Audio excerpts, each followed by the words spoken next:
BNP চেয়ারপারসনের উপদেষ্টা ও supreme court bar সমিতির সভাপতি ব্যারিস্টার এম মাহবুবউদ্দিন বলেছেন, বর্তমান সরকারের অনেকেই সংস্কারের নামে দীর্ঘদিন ক্ষমতায় থাকতে চায়। তিনি আরও বলেন, দীর্ঘদিন ক্ষমতার কারণে সরকার ব্যর্থ হলে ব্যর্থ হবে জনগণ, কারণ জনগণের সমর্থনে এই সরকার ক্ষমতায় এসেছে।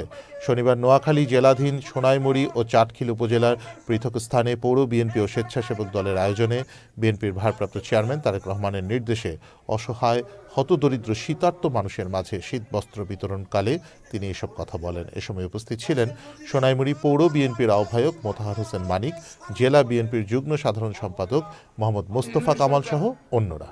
অন্তর্বর্তী সরকার জনগণের আশা আকাঙ্ক্ষার প্রতীক।